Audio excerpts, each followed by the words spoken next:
Assalamualaikum warahmatullahi wabarakatuh. Alhamdulillahirrabbilalamin. Wassalatu wassalamu ala asrafil anbiya'i wal mursalin wa ala alihi wa sahbihi ajma'in, amma ba'd. Hadirin yang dirahmati Allah Subhanahu wa taala, pada kesempatan kali ini izinkan saya menyampaikan ceramah singkat tentang sholat yang merupakan tiang agama dalam Islam. Rasulullah Shallallahu alaihi wasallam bersabda, "Sholat itu tiang agama. Barang siapa yang menegakkannya, maka dia telah menegakkan agamanya. Dan barang siapa yang merobohkannya, maka dia telah merobohkan agamanya." Hadis riwayat Baihaqi. Sholat itu bukan hanya tentang kewajiban, tetapi juga sarana komunikasi langsung antara seorang hamba dengan Tuhannya. Dalam sehari semalam kita diwajibkan melaksanakan sholat 5 waktu, yaitu subuh, duhur, asar, maghrib, dan isya. Waktu-waktu ini adalah bentuk kasih sayang Allah kepada kita, agar kita selalu ingat dan dekat kepadanya. Namun sayangnya banyak dari kita yang lalai atau menunda-nunda sholat. Padahal Allah berfirman dalam surat Al-Baqarah ayat 45, "Dan mintalah pertolongan kepada Allah dengan sabar dengan sholat. Sesungguhnya sholat itu berat kecuali orang-orang yang khusyuk." Sholat juga menjadi penjaga moral. Jika seorang benar dalam sholatnya, maka sholat itu akan mencegahnya dari perbuatan keji dan munkar. Sebagaimana disebutkan dalam Al-Quran, "Inna sholata tanha anil fahsya'i wal munkar." Artinya sesungguhnya sholat itu mencegah dari perbuatan keji dan munkar. Quran surat Al-Ankabut ayat 45.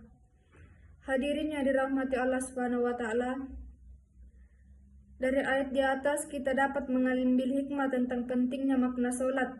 Itu bagaimana jadinya jika dalam kehidupan sebagai makhluk yang memeluk agama Islam, namun tidak mengerjakan kewajiban kita sebagai hamba Allah.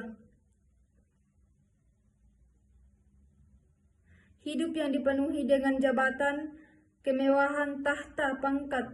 Namun apalah artinya semua ketika kita jauh dari Allah, apalagi tidak melaksanakan perintahnya yakni sholat. Hadirin yang saya hormati, mari kita bermusabah kepada Allah Subhanahu wa taala bahwa dunia ini hanya sementara, semuanya hanya titipan semata dari Allah Subhanahu wa taala. Kapan saja kita akan Allah, ketika Allah mau mengambilnya. Sebesar dan sekecil apapun harta yang kita punya, semua itu tidak ada artinya.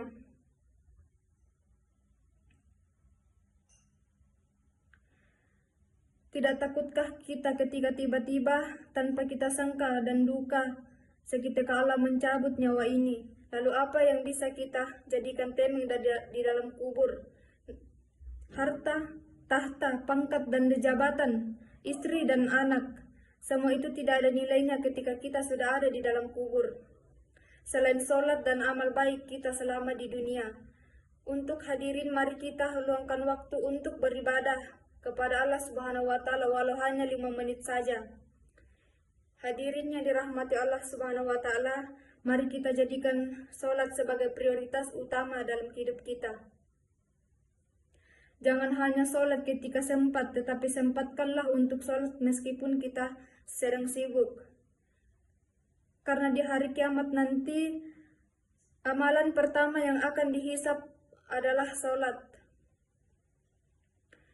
Semoga kita termasuk golongan orang-orang yang menjaga sholat dan mendapatkan keberkahan serta rahmat dari Allah Subhanahu wa taala.